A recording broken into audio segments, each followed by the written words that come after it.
قد أفلح المؤمنون الذين هم في صلاتهم خاشعون والذين هم عن اللغو معرضون والذين هم للزكاة فاعلون والذين هم لفروجهم حافظون إلا على أزواجهم أو ما ملكت أيمانهم فإنهم غير ملومين فمن ابتغى وراء ذلك فأولئك هم العادون والذين هم لأماناتهم وعهدهم راعون والذين هم على صلواتهم يحافظون أولئك هم الوارثون الذين يرثون الفردوس هم فيها خالدون. ولقد خلقنا الإنسان من سلالة من طين ثم جعلناه نطفة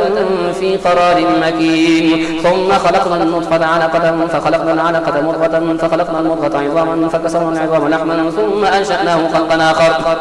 فتبارك الله أحسن الخالقين. ثم إنكم بعد ذلك لميتون ثم إنكم يوم القيامة تبعثون. ولقد خلقنا فوقكم سبع طرائق وما كنا عن الخلق غافلين وأنزلنا من السماء ماء بقدر فاسكناه في الأرض وإنا على ذهاب به لقادرون فأنشأنا لكم به جنات من نخيل وأعناب لكم فيها فواكه كثيرة ومنها تأكلون وشجرة تخرج من طور سيناء تنبت بالدهن وصبغ للآكلين وإن لكم في الأنعام لعبرة نسقيكم مما في بطونها ولكم فيها منافع كثيرة ومنها تأكلون وعليها وعلى الفلك تحملون. ولقد أرسلنا نوحا إلى قومه فقال يا قوم اعبدوا الله ما لكم من إله غيره أفلا تتقون. فقال الملأ الذين كفروا من قومه ما هذا إلا بشر مثلكم يريد أن يتفضل عليكم ولو شاء الله لأنزل ملائكة ما سمعنا بهذا في آبائنا الأولين إن هو إلا رجل به جنة فتربصوا به حتى حين قال رب انصرني ما كذبون. فأوحينا إليه أن اصنع الفلك بأعيننا ووحينا فإذا جاء أمرنا وفارت النور فاسلك فيها من كل زوجين اثنين وهلك إلا من سبق عليهم قول منهم ولا تخاطبني في الذين ظلموا إنهم مغرقون. فإذا استويت أنت ومن معك على الفلك فقل الحمد لله الذي نجانا من القوم الظالمين وقل رب أنزلني منزلا مباركا وأنت خير المنزلين إن في ذلك لآيات وإن كنا لمهتدين ثم أنشأنا من بعدهم قرنا آخرين فأرسلنا فيهم رسولا منهم أن اعبدوا الله ما لكم من إله غيره أفلا تتقون. وقال الملأ من قومه الذين كفروا وكذبوا بلقاء الآخرة واترفناهم في الحياة الدنيا ما هذا إلا بشر مثلكم يأكل مما تأكلون منه ويشرب مما تشربون ولئن أطعتم بشرا مثلكم إنكم إذا لخاسرون أعيدكم أنكم إذا متم وكنتم ترابا وعظاما أنكم مخرجون هيهات هيهات لما توعدون إن هو إلا رجل افترى على الله كذبا وما نحن له بمؤمنين. قال رب انصرني بما كذبون قال عما قالوا نسمح نادمين فأخذتهم الصيحة بالحق فجعلناهم غثاء فبعدا للقوم الظالمين. ثم أنشأنا من بعدهم قرونا آخرين ما تسبق من أمة أجلها وما يستأخرون. ثم أرسلنا رسلنا تترى كلما جاء أمة رسولها كذبوا فاتبعنا بعضهم بعضا وجعلناهم أحاديث وبعدا لقوم لا يؤمنون. ثم أرسلنا موسى وأخاه هارون بآياتنا وسلطان مبين إلى فرعون وملئه فاستكبروا وكانوا قوما عالين فقالوا أنؤمن لبشرين مثلنا وقومهما لنا عابدون فكذبوهما فكانوا من المهلكين. ولقد آتينا موسى الكتاب لعلهم يهتدون وجعلنا ابن مريم وأمه آية وآويناهما إلى ربوة ذات قرار ومعين. يا أيها الرسل كلوا من الطيبات وعملوا صالحا إني بما تعملون عليم. إن هذه أمتكم أمة واحدة وأنا ربكم فاتقون فتنقطعوا أمرهم بينهم من زبرا كل حزب بما لديهم فرحون فذرهم في غمرة حتى حين أيحسبون أن ما نمدهم به من مال وبنين نسارع لهم في الخيرات بل لا يشعرون إن الذين هم من خشية ربهم مشفقون والذين هم بآيات ربهم يؤمنون والذين هم لربهم لا يشركون والذين يؤتون ما آتوا وقلوبهم وجلة أنهم إلى ربهم راجعون أولئك يسارعون في الخيرات وهم لها سابقون ولا تكلف نفسا إلا وسعها ولدينا كتاب ينطق بالحق وهم لا يظلمون بل قلوبهم في غمرة من هذا ولهم أعمال من دون ذلك وهم لها عاملون حتى إذا أخذنا مترفيهم بالعذاب إذا هم يجأرون. لا تجأروا اليوم إنكم منا لا تنصرون قد كانت آياتي تتلى عليكم فكنتم على أعقابكم تنكصون مستكبرين به سامرا تهجرون أفلم يدبروا القول أم جاءهم ما لم يأت آباءهم الأولين أم لم يعرفوا رسولهم فهم له منكرون أم يقولون به جنة بل جاءهم بالحق وأكثرهم للحق كارهون ولو اتبعوا الحق أهواءهم لفسدت السماوات والأرض ومن فيهن بل أتيناهم بذكرهم فهم عن ذكرهم معرضون أم تسألهم خرجا فخراج ربك خير وهو خير الرازقين وإنك لتدعوهم إلى صراط مستقيم وإن الذين لا يؤمنون بالآخرة عن الصراط لناكبون. ولو رحمناهم وكشفنا ما بهم من ضر للجوا في طغيانهم يعمهون ولقد أخذناهم بالعذاب ثم استكانوا لربهم وما يتضرعون حتى إذا فتحنا عليهم بابا ذا عذاب شديد إذا هم فيه مبلسون وهو الذي أنشأ لكم السمع والأبصار ونفذ قليلا ما تشكرون وهو الذي ذرأكم في الأرض وإليه تحشرون وهو الذي يحيي ويميت وله اختلاف الليل والنهار فلا تعقلون بل قالوا مثل ما قال الأولون قالوا إذا متنا وكنا ترابا وعظاما أئنا لمبعوثون لقد وعدنا نحن وآباؤنا هذا من قولنا هذا إلا أساطير الأولين قل لمن الأرض ومن فيها إن كنتم تعلمون سيقولون لله قل أفلا تذكرون قل من رب السماوات السبع ورب العرش العظيم سيقولون لله قل أفلا تتقون قل من بيده ملكوت كل شيء وهو يجير ولا يجار عليه إن كنتم تعلمون سيقولون لله قل فأنى تسحرون بل أتيناهم بالحق وإنهم لكاذبون ما اتخذ الله من ولد وما كان معه من إله إذا لذهب كل إله ما خلق ولا على بعضهم على بعض سبحان الله عما يصفون عالم الغيب وشهادة فتعالى عما يشركون قل رب إما تريني ما يوعدون ربي فلا تجعلني في القوم الظالمين وإنا على أن نريك ما نعدهم لقادرون ادفع بالتي هي أحسن السيئة نحن أعلم بما يصفون وقل رب أعوذ بك من همزات الشياطين وأعوذ بك رب أن يحضرون حتى إذا جاء أحدهم الموت قال رب ارجعون لعلي أعمل صالحا فيما تركت كلا إنها كلمة هو قائلها ومن ورائهم برزخ إلى يوم يبعثون فإذا نفخ في الصور فلا أنساب بينهم يومئذ ولا يتساءلون فمن ثقلت موازينه فأولئك هم المفلحون ومن خفت موازينه فأولئك الذين خسروا أنفسهم في جهنم خالدون تلفح وجوههم النار وهم فيها كالحون ألم تكن آياتي تتلى عليكم فكنتم بها تكذبون قالوا ربنا غلبت علينا شقوتنا وكنا قوما ضالين ربنا أخرجنا منها فإن عدنا فإنا ظالمون قال اخسئوا فيها ولا تكلمون إنه كان فريق من عبادي يقولون ربنا آمنا فاغفر لنا وارحمنا وأنت خير الراحمين فاتخذتموهم سخريا حتى أنسوكم ذكري وكنتم منهم تضحكون إني جزيتهم اليوم بما صبروا أنهم هم الفائزون قال كم لبثتم في الأرض عدد سنين قالوا لبثنا يوما أو بعض يوم فاسأل العادين قال إن لبثتم إلا قليلا لو أنكم كنتم تعلمون أفحسبتم أنما خلقناكم عبثا وأنكم إلينا لا ترجعون فتعالى الله الملك الحق لا إله إلا هو رب العرش الكريم ومن يدعو مع الله إلها آخر لا برهان له به فإنما حسابه عند ربه إنه لا يفلح الكافرون وقل رب اغفر وارحم وأنت خير الراحمين سورة أنزلناها وفرضناها وأنزلنا فيها آيات بينات لعلكم تذكرون الزانية والزاني فاجلدوا كل واحد منهما 100 جلدة ولا تأخذكم بهما رأفة في دين الله إن كنتم تؤمنون بالله واليوم الآخر وليشهد عذابهما طائفة من المؤمنين الزاني لا ينكح إلا زانية أو مشركة والزانية لا ينكحها إلا زان أو مشرك وحرم ذلك على المؤمنين والذين يرمون المحصنات ثم لم يأتوا ب4 شهداء فاجلدوهم 80 جلدة ولا تقبلوا لهم شهادة أبدا أولئك هم الفاسقون إلا الذين تابوا من بعد ذلك واصلحوا فإن الله غفور رحيم والذين يرمون أزواجهم ولم يكن لهم شهداء إلا أنفسهم فشهادة أحدهم 4 شهادات بالله إنه لمن الصادقين والخامسة أن لعنة الله عليهم كان من الكاذبين ويدرأ عنها العذاب أن تشهد 4 شهادات بالله إنه لمن الكاذبين والخامسة أن غضب الله عليها إن كان من الصادقين ولولا فضل الله عليكم ورحمته وأن الله تواب حكيم إن الذين جاءوا بالإفك عصبة منكم لا تحسبوه شرا لكم بل هو خير لكم لكل امرئ منهم ما اكتسب من الإثم والذي تولى كبره منهم له عذاب عظيم لولا إذ سمعتموه ظن المؤمنون والمؤمنات بأنفسهم خيرا وقالوا هذا إفك مبين لولا جاءوا عليه ب4 شهداء فإذ لم يأتوا بالشهداء فأولئك عند الله هم الكاذبون ولولا فضل الله عليكم ورحمته في الدنيا والآخرة لمسكم فيما فتم فيه عذاب عظيم إذ تلقونه بألسنتكم وتقولون بأفواهكم ما ليس لكم به علم وتحسبونه هينا وهو عند الله عظيم ولولا إذ سمعتموه قلتم ما يكون لنا أن نتكلم بهذا سبحانك هذا بهتان عظيم يعظكم الله أن تعودوا لمثله أبدا إن كنتم مؤمنين ويبين الله لكم الآيات والله عليم حكيم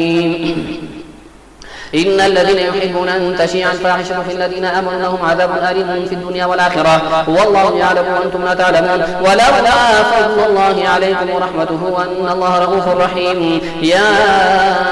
أيها الذين آمنوا لا تتبعوا خطوات الشيطان ومن يتبع خطوات الشيطان فإنه يأمر بالفحشاء والمنكر ولولا فضل الله عليكم ورحمته ما زكى منكم من أحد أبدا ولكن الله يزكي من يشاء والله سميع عليم ولا يأتل أولي الفضل منكم والسعة أن يؤتوا أولي القربى والمساكين والمهاجرين في سبيل الله وليعفوا وليصفحوا ألا تحبون أن يغفر الله لكم والله غفور رحيم إن الذين يرمون المحصنات الغافلات المؤمنات يلعنون في الدنيا والآخرة ولهم عذاب عظيم يوم تشهد عليهم ألسنتهم وأيديهم وأرجلهم بما كانوا يعملون يومئذ وفيهم الله دينهم الحق ويعلمون أن الله هو الحق المبين الخبيثات للخبيثين والخبيثون للخبيثات والطيبات للطيبين والطيبون للطيبات أولئك مبرؤون مما يقولون لهم مغفرة ورزق كريم يا أيها الذين آمنوا لا تدخلوا بيوتا غير بيوتكم حتى تستأنسوا وتسلموا على أهلها ذلكم خير لكم لعلكم تذكرون فإن لم تجدوا فيها أحدا فلا تدخلوها حتى يؤذن لكم وإن قيل لكم ارجعوا فارجعوا هو أزكى لكم والله بما تعملون عليم ليس عليكم جناح أن تدخلوا بيوتا غير مسكونة فيها متاع لكم والله يعلم ما تبدون وما تكتمون قل للمؤمنين يغضوا من أبصارهم ويحفظوا فروجهم ذلك أزكى لهم إن الله خبير بما يصنعون وقل للمؤمنات يغضضن من أبصارهن ويحفظن فروجهن ولا يبدين زينتهن إلا ما ظهر منها وليضربن بخمورهن على جنوبهن ولا يبدين زينتهن إلا لبعولتهن أو آبائهن أو آباء بعولتهن أو أبنائهن أو أبناء بعولتهن أو إخوانهن أو بني إخوانهن أو بني أخواتهن أو نسائهن أو ما ملكت أيمانهن أو التابعين غير أولي الإربة من الرجال أو الطفل الذين لم يظهروا على عورات النساء ولا يضربن بأرجلهن ليعلم ما يخفين من زينتهن وتوبوا إلى الله جميعا أيها المؤمنون لعلكم تفلحون وأنكحوا الأيام منكم والصالحين من عبادكم وإمائكم إن يكونوا فقراء يغنيهم الله من فضله والله واسع عليم وليستعفف الذين لا يجدون نكاحا حتى يغنيهم الله من فضله والذين يبتغون الكتاب مما ملكت أيمانكم فكاتبوهم إن علمتم فيهم خيرا وآتوهم من مال الله الذي آتاكم ولا تكرهوا فتياتكم على البغاء إن أردنا تحصنا لتبتغوا عرض الحياة الدنيا ومن يكرهن فإن الله من بعد إكراههن غفور رحيم ولقد أنزلنا إليكم آيات مبينات ومثلا من الذين خلوا من قبلكم وموعظة للمتقين الله نور السماوات والأرض مثل نوره كمشكاة فيها مصباح المصباح في زجاجة الزجاجة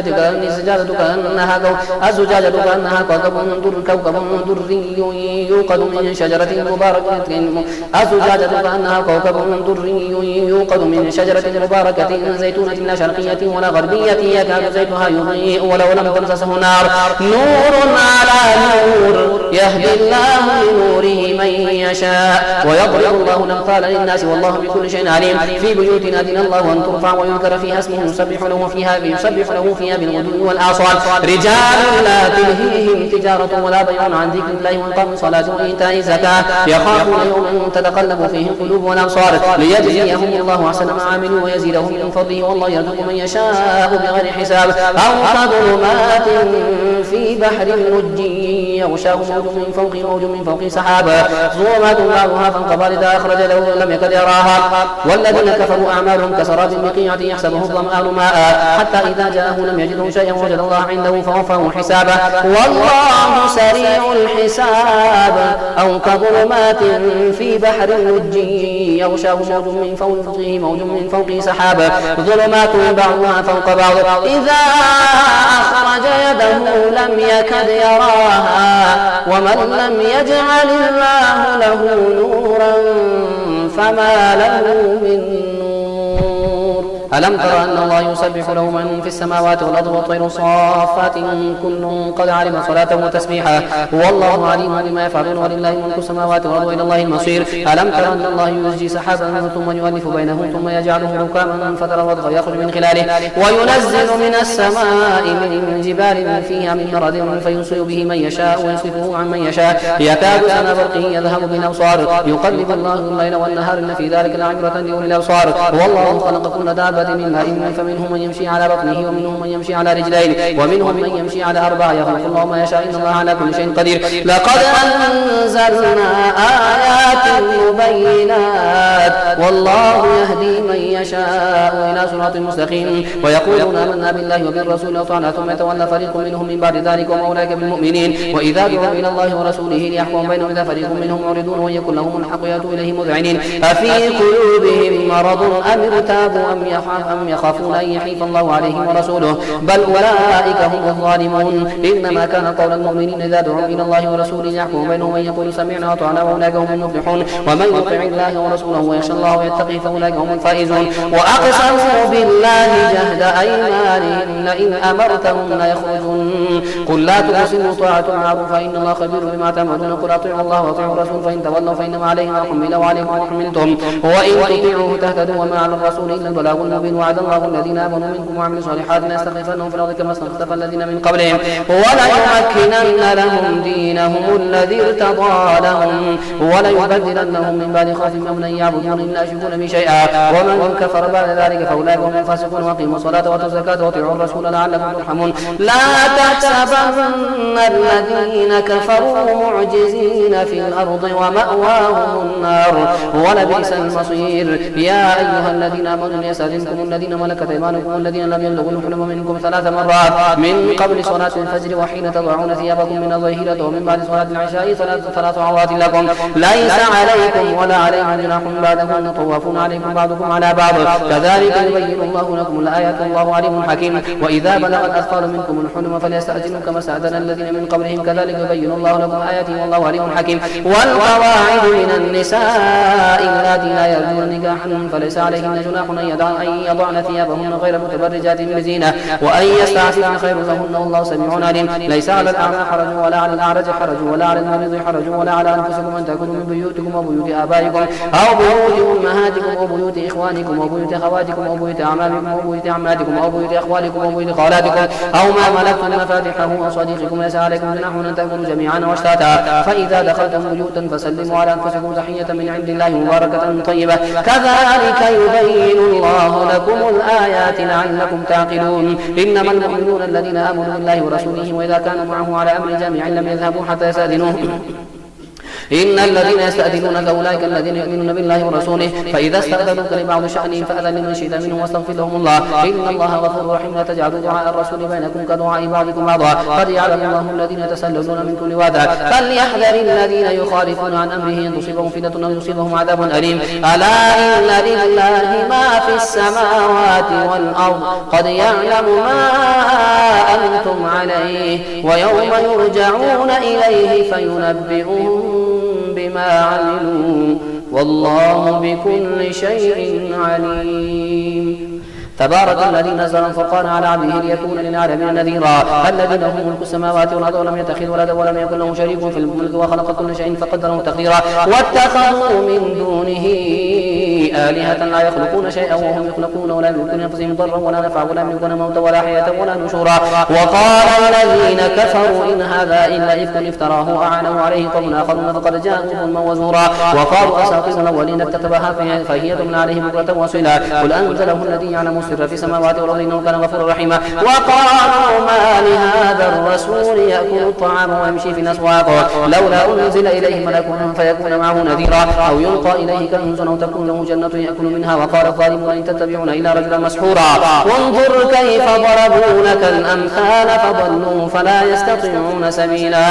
تبارك الذي إن شاء جعل لك خيرا من ذلك جنات تجري من تحتها الأنهار وجعل لك قصورا بل كذبوا بالساعة وأعتدنا لمن كذب بالساعة سعيرا. إذا رأتهم من مكان بعيد سمعوا لها تغيظا وزفيرا وإذا ألقوا منها مكانا ضيقا مقرنين دعوا هنالك ثبورا لا تدعوا اليوم ثبورا واحدا وادعوا ثبورا كثيرا. قل أذلك خير أم جنة الخلد التي وعد المتقون كان لهم جزاء ومصيرا لهم فيها ما يشاءون خالدين كان على ربك وعدا مسؤولا ويوم يحشرهم وما يعبدون من دون الله فيقول أأنتم أضللتم عبادي هؤلاء أم هم ضلوا السبيل قالوا سبحانك ما كان ينبغي لنا أن نتخذ من دونك من أولياء ولكن متعتهم وآباءهم حتى نسوا الذكر وكانوا قوما بورا فقد كذبوكم بما تقولون فما تستطيعون صرفا ولا نصرا ومن يظلم منكم نذقه عذابا كبيرا وما أرسلنا قبلك من المرسلين إلا إنهم ليأكلون الطعام ويمشون في الأسواق وجعلنا بعضكم لبعض